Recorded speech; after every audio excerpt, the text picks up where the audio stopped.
Most people practicing right now are wasting their time. They have no routine, no system, no idea what to actually do when they sit down. They're doing random warm-ups, jumping from song to song, grinding through scales, and months later, they still can't play anything from start to finish. If that's you, this video is going to fix that. I'll show you the exact practice routine I give my students that saves them years of frustration and gets them actually sounding good fast. Here's the real problem. Most beginners think that they need to practice longer, when really they need to practice smarter. They believe if I just drill harder, if I keep playing random exercises, eventually it will click. But it doesn't, because without a routine, without direction, you're just spinning your wheels. Would you expect to get in shape by walking into a gym every day and just doing random exercises? No trainer, no program, just vibes. And that's what most people do on the piano. And listen, it's not your fault. You were probably told to practice scales or arpeggios or just play something every day. That's like trying to build a house with no blueprint. You're working, but towards what? My students, busy adults with full-time jobs, kids, real lives, they don't have hours a day. They've maybe got 30 minutes tops. So everything in their routine has to matter. That's what I'm going to show you in this video. A practice routine that gives you real progress without wasting your time. And if you want help staying consistent with it, I've even got a piano practice planner you can download and use every single day.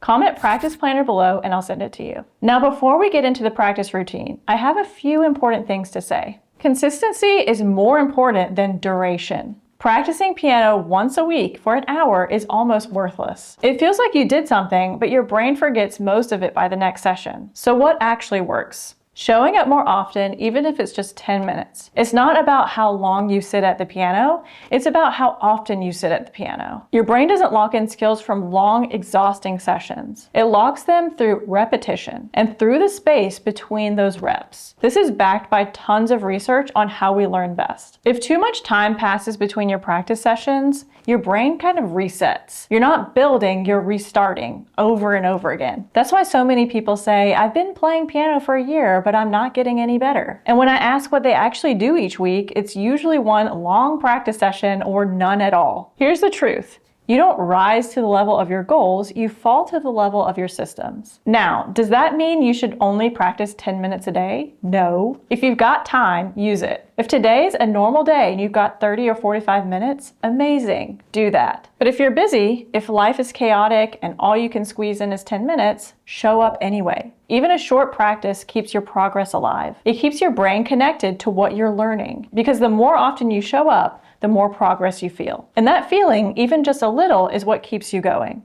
How to build the habit of practicing.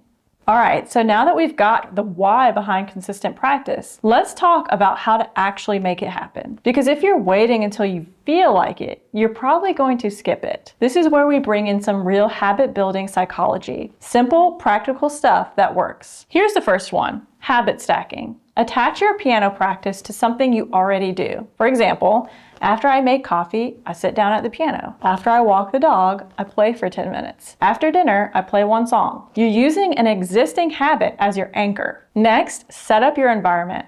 This one's huge. Your space should invite you to practice. Leave the keyboard out. Keep the bench clear. Put your headphones where you can see them. If you're always having to dig out cables and plug things in, you've already created resistance. Put it on your calendar. Literally schedule it like a meeting, even if it's just 10 minutes. You can also set a recurring alarm or reminder, even a sticky note on your fridge that says piano, 10 minutes today. That little cue makes a difference. Use a visual tracker.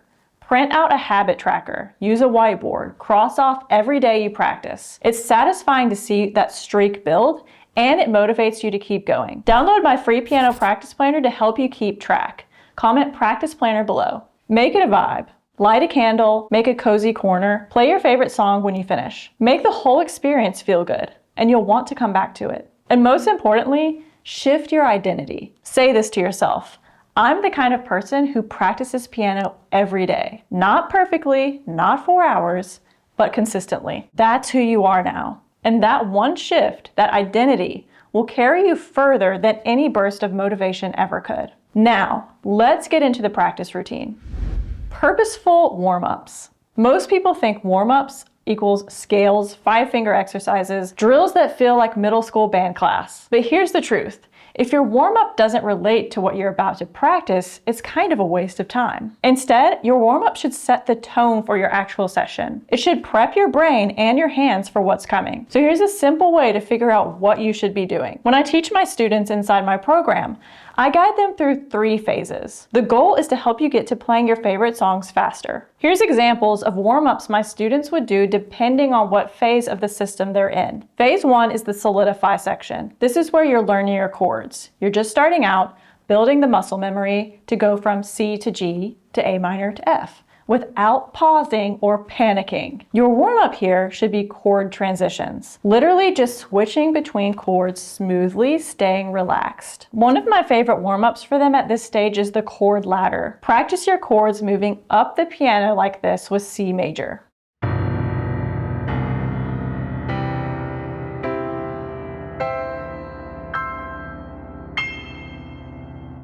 I moved from C to C to C all the way up the piano. This builds the skill of playing the chord and transitioning from one chord to the next very quickly. Phase 2 is optimize. You've got your basic chords, now it's time to make them sound good. This is where we work on things like rhythm patterns, the sustain pedal. Inversions, that's when you rearrange the notes in your chord so it's easier and smoother to move between them. So we're going to warm up with the technique you're focusing on that week. Maybe that's getting the pedal timing clean. Maybe it's playing one chord in 3 different inversions. Maybe it's locking in a rhythm pattern on one chord. Here's an intentional warm-up for this phase. A student could be working on chord inversions. So they practice C major moving up through all of its inversions like this.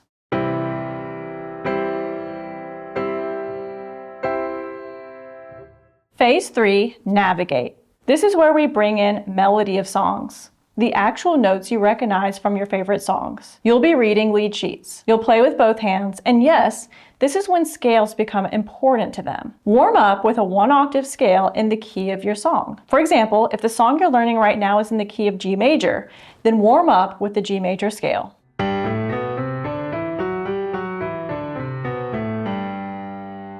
Do you see how all of these warm-ups are intentional to what they're working on? Make sure the warm-ups are intentional like this for you. You can practice this for 5 to 10 minutes or 20 minutes if you have ample amounts of time. It depends on what kind of day you're having. So again, don't overthink this. Just ask yourself, what am I working on right now? Then warm up in a way that supports it. Next, learn 1 to 3 songs at a time. All right, now that your hands and brain are warmed up with a purpose, let's talk about the core of your practice routine. What are you actually working on? Because I've seen so many students try to juggle 10 songs at once, and it's a trap. It makes you feel busy, but it doesn't make you any better. Here's the truth.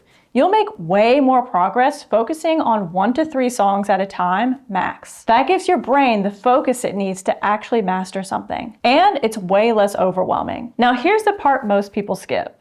If you mess up, don't keep going from the top. Stop, zoom in on the part that tripped you up. Maybe it was just one measure. Maybe it's just 2 notes. That's your zone of improvement.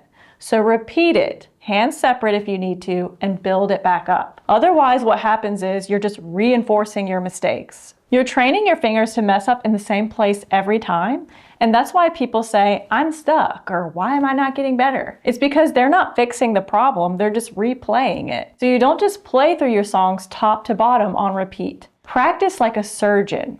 Fix the issue, treat it directly. You don't need to work harder, you just need to practice with more precision.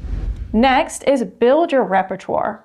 Here's the next big mistake I see. People move on and forget everything they just worked so hard to learn. And then they wonder why they can't sit down and just play something for fun. Here's the truth about memory. If you don't revisit songs you've learned, your brain will dump them. It doesn't mean you're bad, it's just how the brain works. This is why people say things like, I used to know this song, but I can't remember it now. It's not your fault. It just means you haven't built up something called repertoire.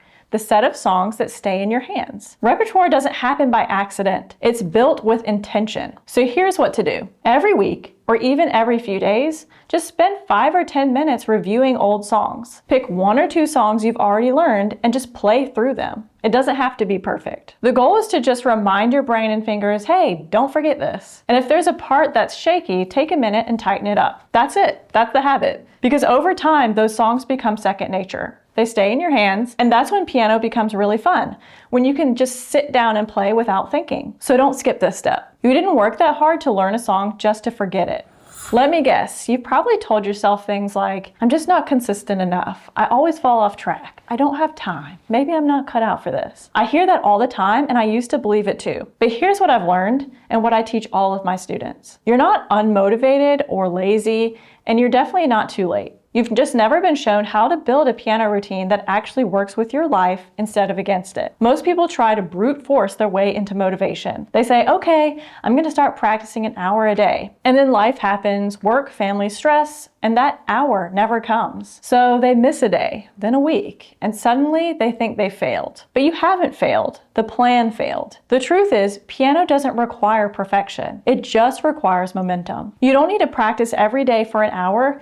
You need to build a system that makes it easier to start and easier to come back to. That's it. You can be the kind of person who plays piano. You can build that identity, one small session at a time, one win at a time. You're not behind, you're building right now. And I'm proud of you for showing up. So let's keep going. And if you'd like to get started on your practice routine and have guidance on how to play your first song in just 7 days, download my free piano practice planner. Comment practice planner below and I'll send it to you. And be sure to watch this video next. It'll help you avoid all of the bad piano advice I received when I was learning and how you can start strong. Right here. And if this video helped you, be sure to like and subscribe, and I'll see you next time.